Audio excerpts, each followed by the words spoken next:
"You don't belong in this room." The slap cracked across the copper atrium like a gunshot. Every fork froze. Every glass stopped mid-air. At the center of the VIP dining room, Brielle Langford, daughter of Millbridge City.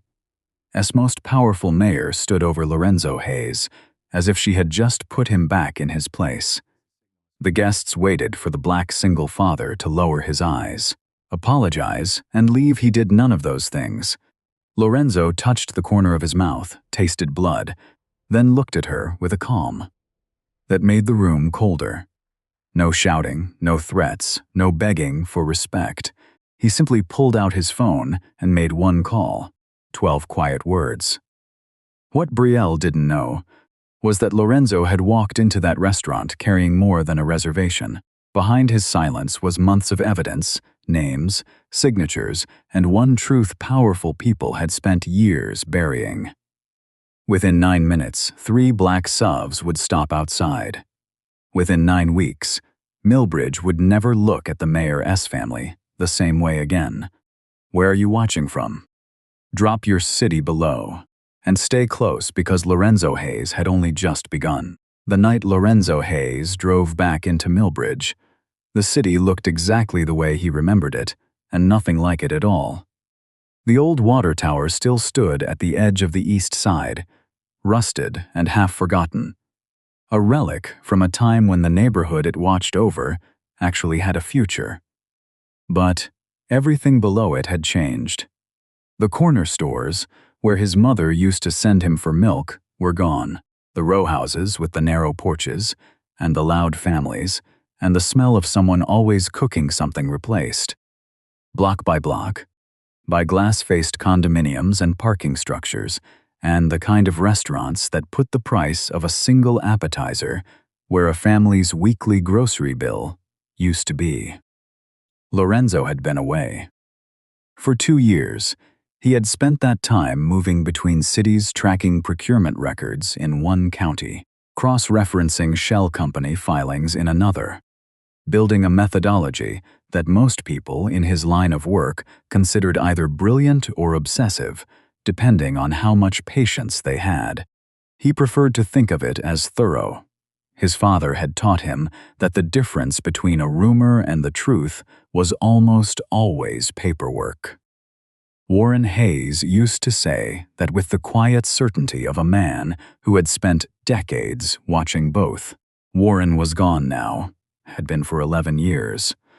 But the lesson had stayed, and so had the unfinished business that came with it. Millbridge was not Lorenzo's first case, but it was the one that had been waiting the longest. He had arranged to meet Gordon Pruitt at the Copper Atrium, a restaurant in the new financial district that had been built on what used to be a light manufacturing corridor. The choice of location was deliberate. Lorenzo always preferred public spaces for first handoffs, too many witnesses for anything to go quietly wrong, and enough ambient noise to keep a private conversation. Private. He arrived 20 minutes early, requested a table in the VIP section under his name, and ordered water. Then he opened the folder on his phone and went over the documents he'd already memorized 3 times. Gordon had reached out 6 weeks earlier, through an intermediary, a former city auditor, who had quietly passed Lorenzo's name, along with a note that said only, "He's the right person for this." Gordon had spent 12 years inside the city's procurement office. He had processed contracts, attended the internal reviews, and watched the same pattern repeat itself across multiple budget cycles. He had tried to raise concerns once, early on, and had been reassigned to a dead-end role in facilities management within the month. After that, he had kept his head down and his records. He had kept very careful records. Lorenzo was reading through a summary of one particular infrastructure contract, a storm drainage upgrade on the South Corridor, valued at $126 million, when the noise in the restaurant shifted. It wasn't loud. It was the opposite of loud. The particular kind of quiet that happens when a group of people with money and confidence walk into a room, and the room rearranges itself around them without anyone saying a word.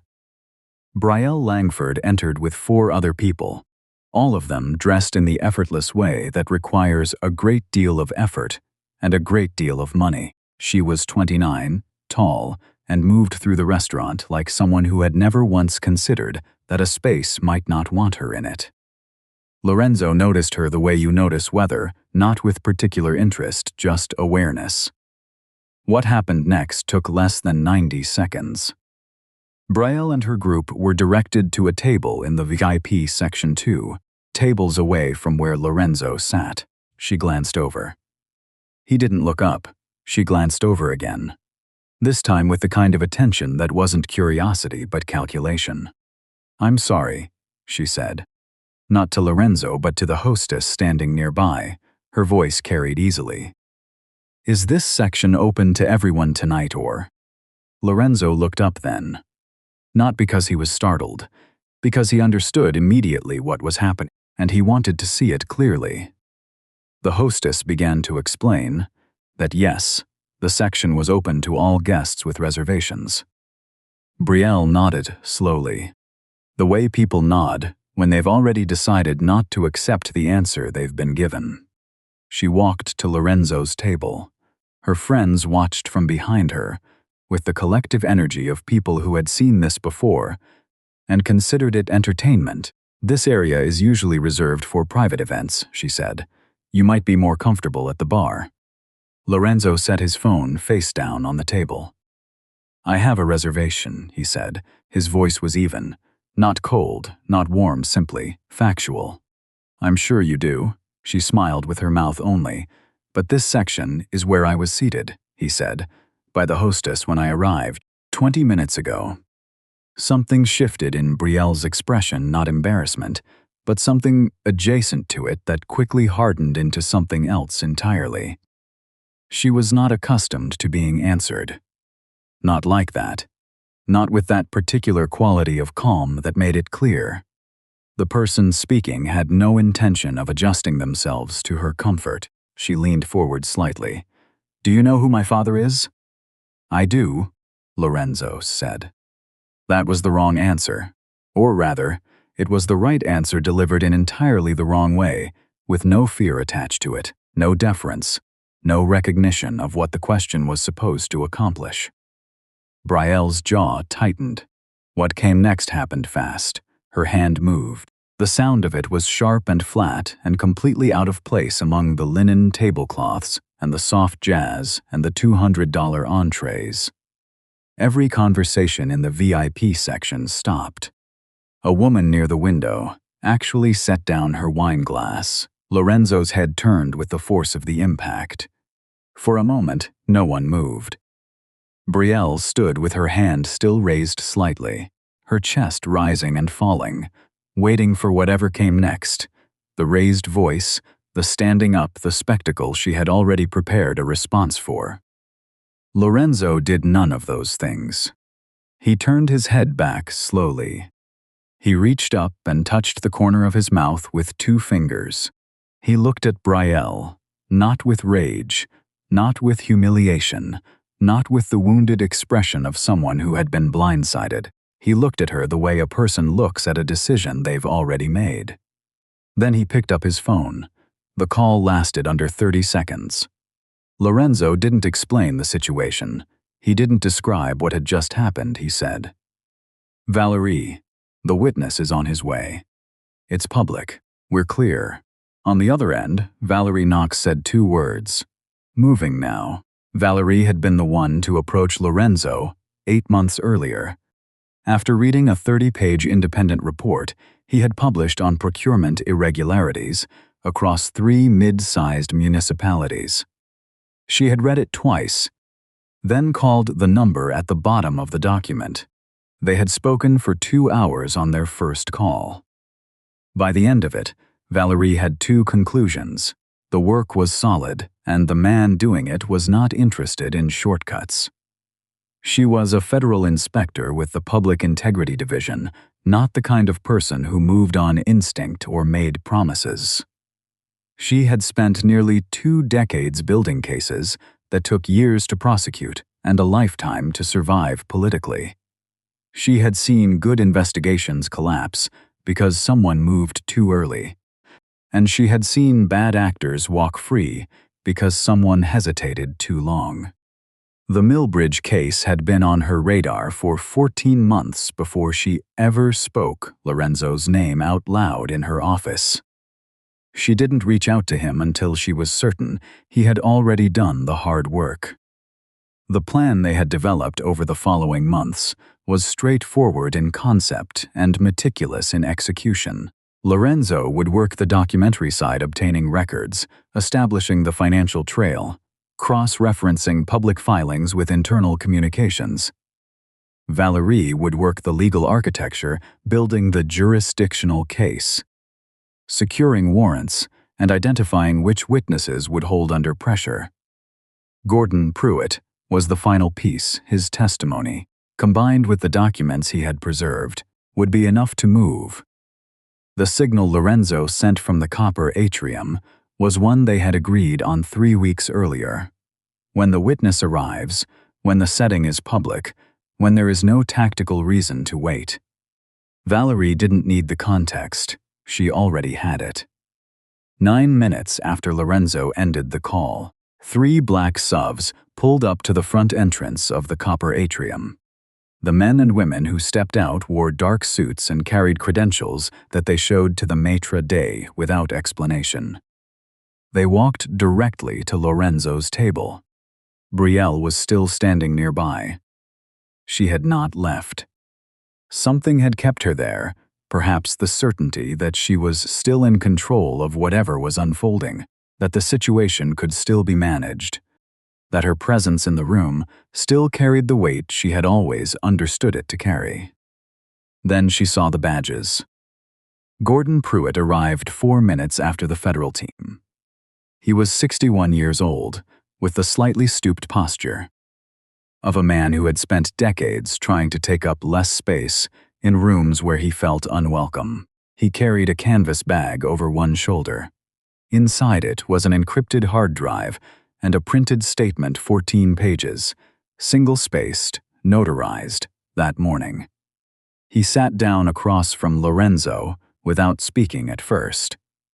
Then he looked at the federal agents positioned around the room, at the hostess who had stopped pretending to organize menus, at the other diners who were no longer eating. "Is this really happening?" Gordon said quietly. "It is," Lorenzo said. Gordon reached into the bag and placed the hard drive and the statement on the table. His hand was steady. Lorenzo noticed that and said nothing about it, because some things are better honored with silence than with acknowledgement. The drive contained documentation spanning 6 years of procurement cycles, email chains between senior city officials and the principals of several consulting firms, payment records routed through subsidiary accounts that existed solely to receive those payments and pass them along, internal meeting notes that referenced, by name and by dollar amount, contracts that had been decided before the public bidding process had even opened. The storm drainage project, $126 million allocated, $78 million needed. The remainder distributed through a layered network of accounts that traced back, eventually, to entities connected to the office of Victor Langford. Valerie Knox sat down at the table. She looked at the drive, then at Gordon, then at Lorenzo. "Is it all here?" she asked. "Everything I kept," Gordon said. Valerie nodded once. She didn't thank him. She didn't make promises about what came next. She simply opened her bag, removed a sealed evidence envelope, and placed it on the table. "When you're ready," she said to Gordon. He picked up the drive and placed it inside. Brielle had moved to a chair near the far wall. Her friends had gone quiet around her. The energy of the evening, the easy confidence, the ambient certainty that the world would arrange itself according to their preferences had drained out of the room like heat through an open window. She watched the federal agents. She watched Gordon place the drive in the envelope. She watched Lorenzo, who had not looked at her once since the phone call. She heard her father's name for the first time when one of the agents, speaking to a colleague in a voice that was not meant to carry but did, referenced the Langford procurement file. Just those 4 words, the Langford procurement file, as if it were already a document with a title and a case number and a place on a shelf somewhere. Brielle had grown up understanding that her family's name was a form of protection, not in an abstract sense concretely, practically. The name opened doors. It ended conversations before they became uncomfortable. It created a kind of gravitational field that bent situations away from consequence. She had never thought about what it would feel like when that field simply stopped working. She was beginning to find out. Victor Langford received a call from his chief of staff at 11:47 that same night. By morning, the machinery of damage control would be in motion. Lawyers contacted, statements drafted, allies in the city council quietly consulted. Victor had survived political turbulence before. He was skilled at reframing, at absorbing pressure and redirecting it, at making the story about something other than what it was actually about. But the story had already started without him, and this time, the people telling it had the paperwork. The days after the copper atrium moved quickly and quietly, the way serious things often do before they become public. Valerie Knox worked from a temporary field office set up in a nondescript building 3 blocks from the federal courthouse. She had done this enough times to know that the most dangerous phase of any investigation was not the gathering of evidence, but the interval between gathering and acting the window, when the other side could sense something shifting without being able to see it clearly enough to stop it. She kept her team small and her communications tight. The hard drive Gordon had handed over that night went to a forensic analyst within the hour. By the following morning, she had a preliminary confirmation of what Lorenzo had already mapped on paper. The financial architecture was real, it was deliberate, and it connected directly to the office of Victor Langford. Lorenzo, for his part, did what he always did in the days after a handoff.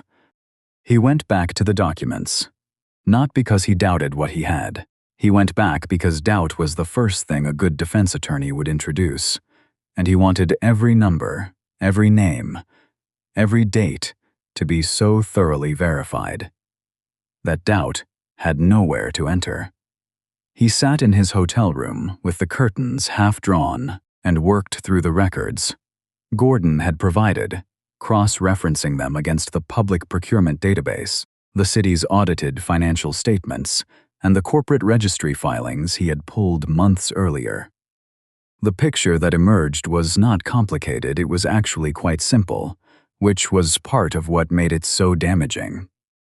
Simple corruption is harder to obscure than elaborate corruption.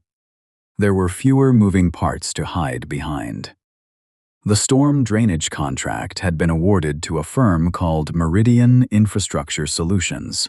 On paper, Meridian was a legitimate engineering company with a registered address, a website, and a portfolio of completed projects. What the public record did not show, but Gordon's documents did, was that Meridian's primary shareholder was a holding company incorporated in Delaware, and that holding company shared a registered agent with 2 other entities, one of which had made 6-figure contributions to Victor Langford's re-election campaign, and one of which had paid consulting fees to a firm run by Langford's brother-in-law. The gap between the $126 million contract value and the $78 million the project actually required had not vanished. It had traveled through invoices, through subcontractor payments, through a sequence of transfers that had been designed to look routine because each individual transaction, viewed in isolation, was small enough to avoid scrutiny. Viewed together, they formed a single unbroken line. Lorenzo finished his verification on the 3rd day and called Valerie. "It's clean," he said. "Every number holds, I know, Valerie said. "I just needed to hear you say it." Gordon Pruitt was not sleeping well. He had known this would happen, had prepared himself for it, had told himself for months that once the documents were handed over, he would feel lighter. Instead, he felt exposed in a way that was almost physical, like a layer of skin had been removed, and the air hurt. He changed his routine without being asked to, varying the times he left his apartment, taking different routes to the grocery store, keeping his phone close. He was not a man given to paranoia. But he was a man who had watched what happened to people who told the truth inside systems that were built to protect lies. 3 nights after the meeting at the Copper Atrium, he received a call from a former colleague, a woman who had worked 2 desks over from him in the procurement office for 6 years before transferring to a different department. Her voice was careful in the way voices get careful when someone is aware they might be overheard. "Someone came by asking about you," she said. "I don't know who sent them. They said they were doing a background check for a consulting contract. But Gordon, they knew things. Things that aren't on any resume." Gordon thanked her and ended the call. Then he sat in his kitchen for a long time, looking at the surface of the table. He called Lorenzo the next morning. Lorenzo listened without interrupting. Then he called Valerie, and Valerie had 2 agents assigned to Gordon's building by that afternoon. She didn't ask for authorization, she had the authority, and she used it, because the alternative was allowing a witness to be pressured into silence, and that was not something she was willing to let happen. Lorenzo also received something in those days, an email sent from an address that resolved to nothing when traced, informing him that his independent investigator's certification was under review by relevant professional bodies, and that he might want to consider the professional consequences of pursuing matters outside his area of expertise. The language was careful and technically unthreatening. The meaning was not. He forwarded it to Valerie. Without comment, she forwarded it to a colleague in the cybercrime division, without comment. That was the end of it, not because the threat disappeared, but because both of them understood that the only response worth making was to keep moving. Victor Langford, meanwhile, was doing what Victor Langford had always done when something threatened to become a problem. He was managing it. He had been in public life for over 2 decades, and in that time, he had developed a particular talent for narrative. He understood, in a way that most politicians only partially grasp, that a story told first tends to stick, that the frame applied to an event in its first 24 hours is extraordinarily difficult to dislodge afterward, no matter what facts emerge later. So when word reached him that a federal inquiry was taking shape, his first move was not defensive, it was offensive. His communications director released a statement describing the investigation as a politically motivated effort to undermine a reforming administration ahead of a competitive election cycle. Victor gave 2 interviews, one to a local television station, one to a regional political podcast with a large audience, in which he spoke calmly and at length about his record, his commitment to transparency, and the pattern he claimed to observe of outsiders with agendas targeting city governments that were making real progress. He was composed. He was persuasive. He had done this long enough to know exactly which words landed and which ones didn't. For a brief period, it appeared to be working. 2 members of the city council issued statements expressing skepticism about the investigation's origins. A political commentator with a significant local following wrote a piece questioning whether the timing of the inquiry was coincidental. Some of Victor's longtime supporters began using the phrase witch hunt in their social media posts, not because Victor had asked them to, but because the ecosystem around him had learned to respond to his cues. But Victor had a problem that his talent for narrative could not solve, which was that the narrative he was constructing required the evidence to be ambiguous. And the evidence was not ambiguous. The public hearing was scheduled for a Wednesday morning at the Millbridge Civic Center, a building that had been renovated, the signage noted, through a public-private partnership fund established during Victor Langford's first term in office.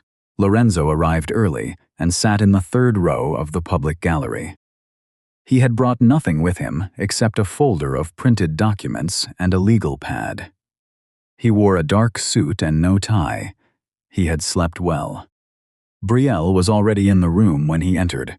She was seated near the end of the front row of the public gallery, slightly apart from the small group of her father's supporters who had come to demonstrate solidarity. She did not look at Lorenzo when he walked past. He did not look at her. Victor entered the hearing room with the practiced ease of a man who had appeared before committees and panels many times, which he had. He was flanked by 2 attorneys and trailed by a communications aide, who was there for no procedural reason, but whose presence signaled to the room that Victor considered this a media event as much as a legal one. He shook hands with the committee chair, exchanged brief words with one of the panel members, and took his seat with the unhurried confidence of someone who believed the room still belonged to him. His opening statement was 15 minutes long. It was also, Lorenzo reflected, quite good. Victor spoke about his record on infrastructure investment, about the complexity of municipal contracting, about the ways that politically motivated actors could misrepresent routine procurement decisions to people who weren't familiar with how city government actually worked. He was not defensive. He was explanatory, a man generously offering his expertise to a process he found misguided, but was willing to engage with respectfully. When he finished, several of his supporters in the gallery applauded. The committee chair reminded the room that applause was not permitted. The applause stopped, but the energy behind it remained. Then Lorenzo stood. He introduced himself to the panel, not with credentials, not with a speech, but with a single sentence. I have documentation. I'd like to walk the committee through, if the chair is willing. The chair was willing. What followed was not a performance. It was a presentation. Lorenzo moved through the documents methodically, beginning with the public record. The contract award announcement, the official project budget, the bid submissions, and then layering in what the public record did not contain. The Meridian Infrastructure Solutions, shareholder structure, the Delaware Holding Company, the shared registered agent, the campaign contribution trail, the consulting fees paid to the firm, operated by Langford's brother-in-law, the internal email chain recovered from Gordon's archive in which a senior procurement official referred to Meridian's contract as already settled 9 days before the public bidding window had opened. He did not editorialize. He did not raise his voice. He placed each document on the record and explained, in plain language, what it showed. The committee members leaned forward. One of them began taking notes. Another asked a question about the Delaware incorporation that Lorenzo answered with a specific filing date and a document reference number. Victor's lead attorney objected twice to the introduction of materials that had not been submitted in advance. The committee chair overruled both objections. Victor himself sat very still. His expression remained composed. But Lorenzo had learned, in years of sitting across tables from people who had things to hide, that stillness is not the same as calm. Stillness can be the thing that happens when a person is concentrating very hard on not showing anything at all. Brielle watched from the gallery. She had come because it seemed like the thing a loyal daughter should do. She had told herself that morning, getting dressed, that she would be a visible presence, that her being there would mean something, would signal to whoever was paying attention that the Langford family was not hiding. But as the documents appeared on the presentation screen at the front of the room, one after another, she found herself looking at things she recognized. Not the legal language, not the corporate structures. She didn't fully understand those. She recognized names. A man she had called Uncle Ray her entire life, though he was not technically her uncle. He was her father's college roommate, and his firm's name was on a consulting invoice that Lorenzo was now reading aloud to the committee. A company she remembered her father mentioning at a dinner 2 years ago as a strong partner for the city. Its name appeared in an email, time-stamped 6 weeks before the bidding process had formally begun. She had never thought of herself as someone who didn't ask questions. She thought of herself as practical, direct, someone who dealt with reality as it was. But sitting in the gallery of the Millbridge Civic Center, listening to a man read her family's financial architecture out loud in front of a committee and a dozen members of the press, she understood that there was a version of reality she had never looked at, not because it was hidden from her, but because she had never needed to look. The life she had lived, the apartment, the dinners, the effortless access to every room she had ever walked into, had not required her to understand where it came from.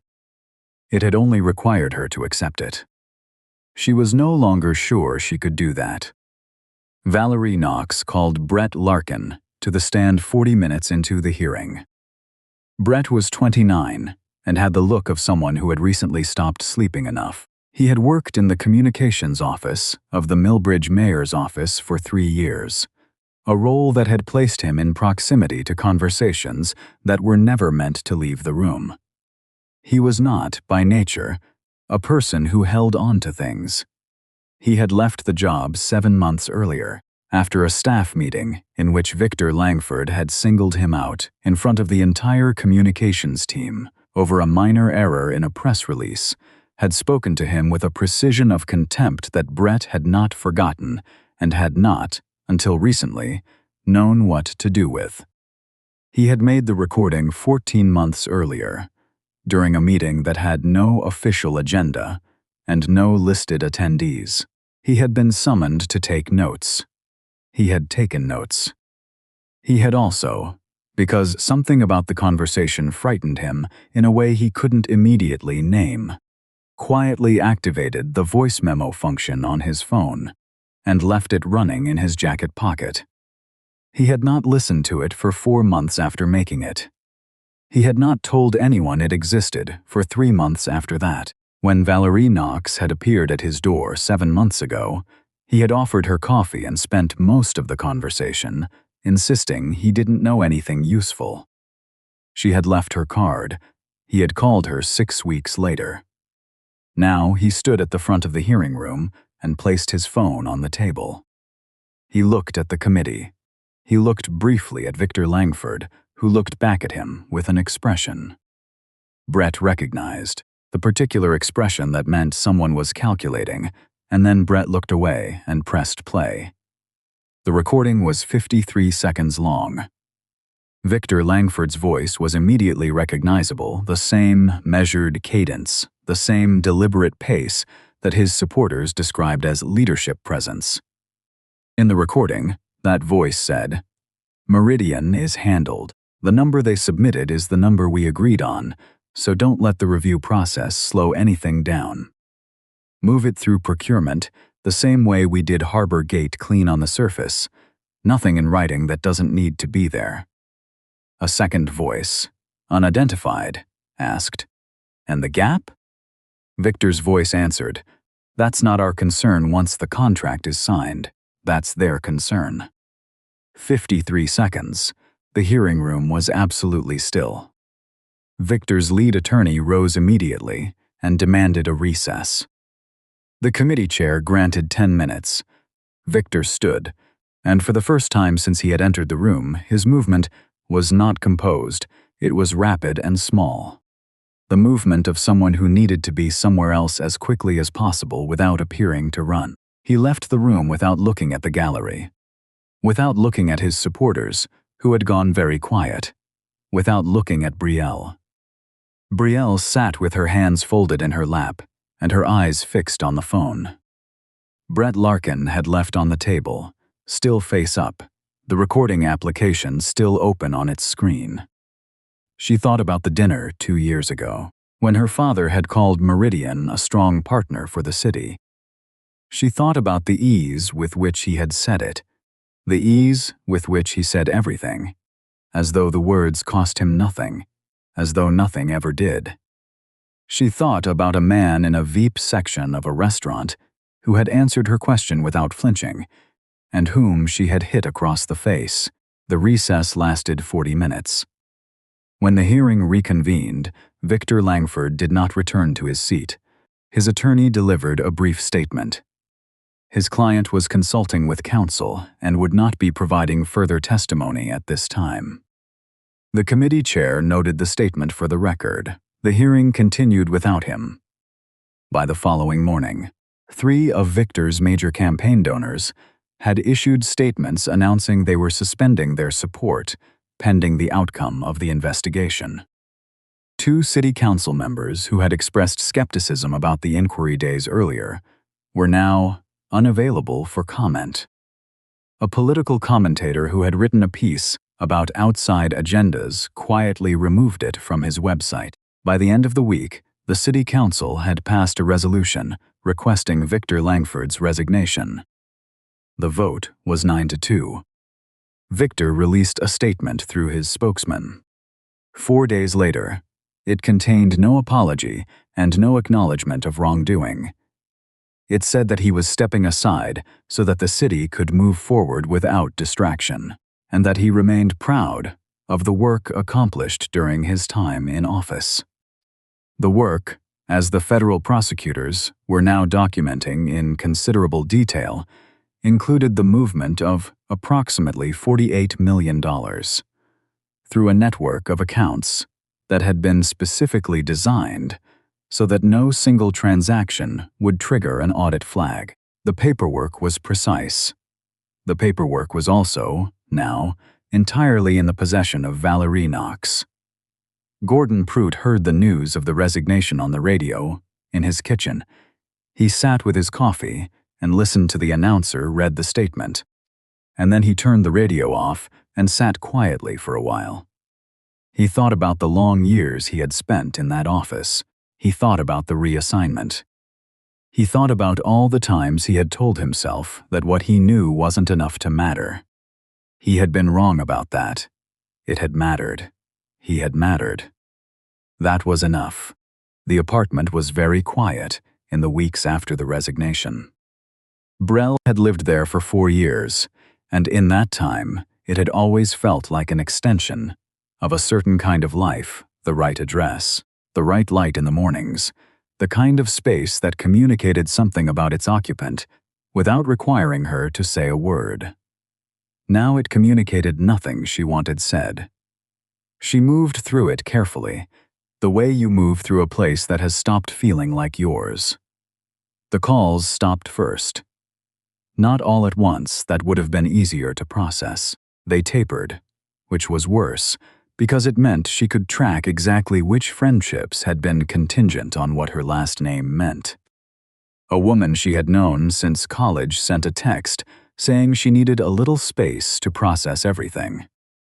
A man she had dated briefly 2 years ago, who had once told her she was the most magnetic person he had ever met, unfollowed her on every platform within 48 hours of her father's resignation statement. The invitations to dinners, to events, to the kind of gatherings that had previously required no explanation because she had always simply been included, stopped arriving. What replaced them was something she had not anticipated: visibility of a different kind. The video from the copper atrium had been circulating since the night it happened, filmed on someone's phone from 2 tables away, and posted before the federal subs had even pulled away from the curb. In the weeks after the hearing, it resurged. She would see her own face on screens in coffee shops, the image frozen at the moment her hand was raised, the moment before impact.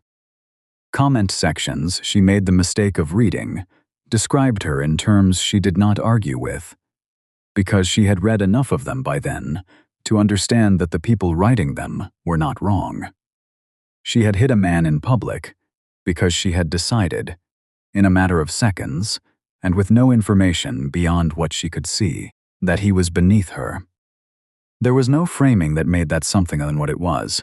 The hardest part was not the public exposure.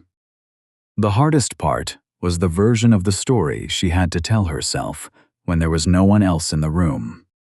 She had been raised to understand herself as a person of substance, intelligent, capable. Someone who moved through the world with intention. She had believed that.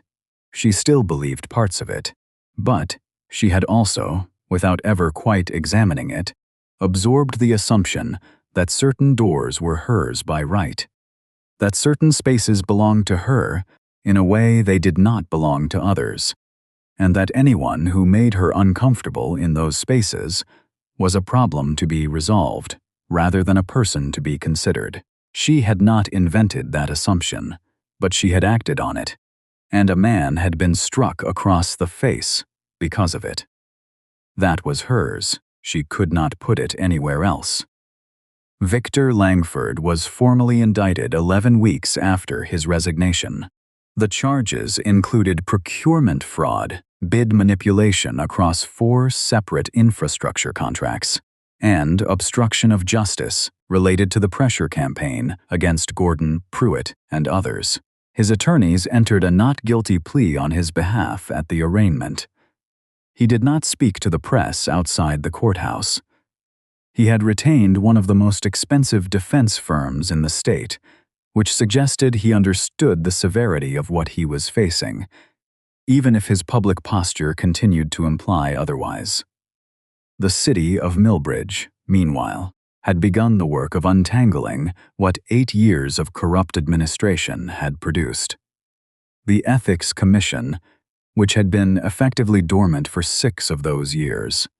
Its chair, a Langford appointee who had resigned the day after the hearing, was reconstituted with new members and a new mandate.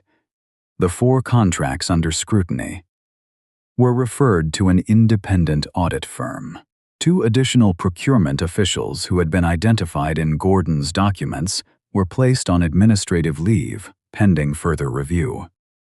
Gordon himself received a formal letter from the city's Human Resources Department, a document that was bureaucratic in language and profound in implication, acknowledging that his reassignment years earlier had been procedurally irregular, and that the city was prepared to discuss remediation.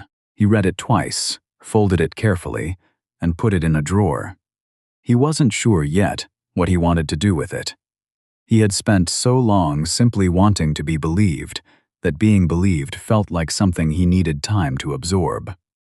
Brett Larkin received a different kind of recognition. A non-profit investigative journalism organization based in the state capital reached out to him 6 weeks after the hearing, having followed the case closely. The woman who called told him they were building a team focused on municipal accountability, and that they were looking for people who understood how local government communications actually worked from the inside. She said he had demonstrated something that was harder to teach than most skills. He had known when to act, and he had acted. Brett took 3 days to think about it before saying yes. On his first day at the new organization, someone left a coffee on his desk with a note that said, "Welcome. We're glad you're here." He kept the note. Brielle made the decision on a Tuesday morning, without telling anyone she had made it. She had been thinking about it for weeks, not as a plan, but as a recurring question that she kept arriving at from different directions. What is the one thing you could do that is not about you? Every answer she came up with that was actually honest pointed to the same place. She found the East Millbridge Community Legal Aid Center through a city services directory. It operated out of a converted storefront on a block she had driven past many times without noticing. She called the number listed on the website, spoke to a coordinator named Janelle, and asked if they took volunteers. Janelle said yes, and asked about her background. Brielle was honest. She had a degree in communications, no legal training, and some time available. Janelle said they could use help with intake, organizing files, supporting clients through the initial paperwork process, translating forms into plain language for people who found the legal terminology difficult. Brielle said, that sounded fine. She showed up the following Monday at 8 in the morning. The center was smaller than she had imagined, and busier than she had expected. The waiting area held 8 chairs, and 6 of them were occupied before 9 o'clock. The walls had information sheets, taped to them tenant rights, workplace protections, public benefits eligibility, printed in both English and Spanish, some of the pages curling slightly at the corners from age. A woman at the front desk was simultaneously answering the phone and filling out a form by hand. Janelle, who turned out to be in her mid-50s, with reading glasses, pushed up onto her forehead, and the efficient calm of someone who had been managing impossible workloads for a long time, showed Brielle to a small desk, explained the intake system, and left her to it. Brielle made mistakes in the first week. She used language that was too formal and watched people's eyes glaze.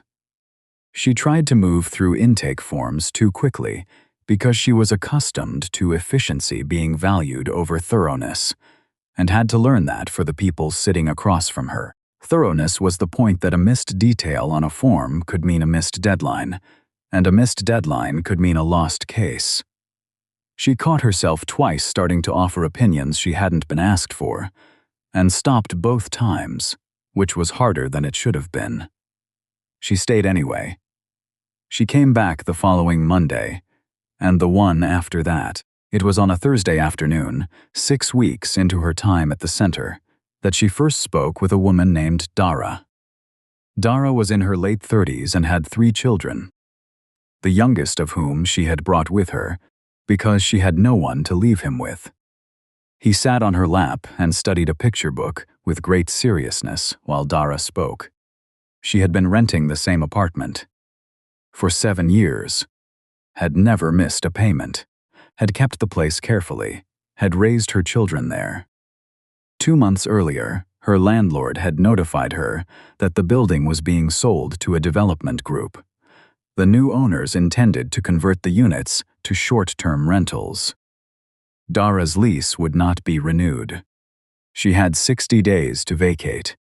She put the eviction notice on the table between herself and Brielle. Her hands were steady, but there was a quality to her steadiness that Brielle recognized. It was the steadiness of someone who could not afford to come apart right now, not because they weren't close to it, but because there were people depending on them. Brielle looked at the notice. The development group's name meant nothing to her. She had stopped paying attention to that world, deliberately, since the hearing. But the mechanism was familiar. She had sat at enough dinners to understand how these decisions were made, how a spreadsheet with projected returns could render invisible every person whose life was organized around the space those numbers represented. She looked up at Dara. The little boy on Dara's lap had turned a page of his book and was now pointing at something, waiting for his mother to look. Dara glanced down, said something quiet and warm to him, and then looked back at Brielle. "I don't know how any of this works," Dara said. "I just know I can't lose that apartment. My kids are in school 2 blocks away." Brielle pulled the intake form toward her. "Tell me everything," she said. "Start from the beginning. I'm not going anywhere." It was not a dramatic moment. No one marked it. The waiting room outside the small office continued to fill. Janelle's phone continued to ring. The picture book continued to be studied on Dara's lap, but something in Brielle settled, not resolved, not redeemed, just settled as she picked up her pen and began to write. Lorenzo left Millbridge on a Friday, 2 weeks after the indictment. He had transferred the complete case files to Valerie Knox, and the federal prosecution team gone through 3 separate debriefs and answered every question he had been asked with the same thoroughness he had applied to the investigation itself. There was nothing left for him to do. That someone else couldn't do better. That was the goal, to build something solid enough that it didn't require him to hold it up. He drove east through the city in the early evening, when the light was low and long, and turned everything. It touched a particular shade of amber that made even the worn parts of Millbridge look like they had been considered carefully. He took a route he hadn't planned consciously, and found himself slowing on a bridge over the South Corridor waterway. An older structure, concrete and functional, with none of the architectural ambition of the newer crossings in the financial district. His father had overseen the inspection of this bridge. Warren Hayes had walked this span dozens of times, had filed the reports, had noted the stress points and the repair schedules and the maintenance windows. He had done it the way he did everything, carefully, completely, without asking whether anyone was paying attention. Someone had eventually paid attention. It had just taken longer than it should have, and Warren hadn't lived to see it. Lorenzo sat with that for a moment, not grief exactly, not anymore, but something quieter. An acknowledgement. He had not been able to give his father his career back, or his reputation in the years when it mattered most to him. He had not been able to give him the simple experience of being believed while he was still alive to feel it. What he had been able to do was make it harder for the same thing to happen to the next person who tried. Gordon Pruitt had been believed. The city was now asking questions it had refused to ask for 8 years, and somewhere across town, in a converted storefront on a block that had been overlooked for a long time, a woman who had once struck him across the face in a restaurant was learning to sit with someone else's problem without making it about herself. Lorenzo did not know if Brielle Langford would sustain that. He did not know if the change was real in the durable sense, the kind that holds when it becomes inconvenient. He had told her, at the coffee shop in the East Side where they had met at her request, that the slap was not the worst thing she had done that night. The worst thing was the moment before it, the assessment, the verdict, the casual certainty that she knew what he was worth from across a room. He had said it not to wound her, but because it was true, and because the only version of that conversation that had any value was an honest one. She had listened. She had not defended herself. That was more than he had expected, and he had told himself not to expect too much from it. He pulled away from the bridge and continued east, through the old neighborhood, past the water tower that still stood at the edge of everything, past the corner where the grocery store had been, out toward the highway that would take him to the next city, the next set of documents, the next name on a list of people who had decided that the rules applied to everyone except themselves. He was not tired of it. He had expected, at some point over the past several years, to become tired of it, the repetition, the resistance, the particular exhaustion of caring about things that powerful people had invested heavily in making sure no one cared about. But he wasn't tired. He was, if anything, more certain than he had been when he started. Not because the work was easy, because it was necessary. There were people who did the right thing quietly, without recognition, in offices and filing rooms, and civic centers and converted storefronts, and they needed someone willing to make that work count for something. Warren Hayes had done the right thing, and it had cost him everything. Lorenzo had decided a long time ago that his response to that was not anger and not despair, but motion. Keep going, keep building, keep making it harder for the next Warren Hayes to be discarded without consequence. He merged onto the highway as the last of the light dropped below the tree line. Somewhere behind him, Millbridge was beginning the slow, unglamorous work of being a better city than it had been. It would probably succeed at some of it, and fail at some of it, the way cities do.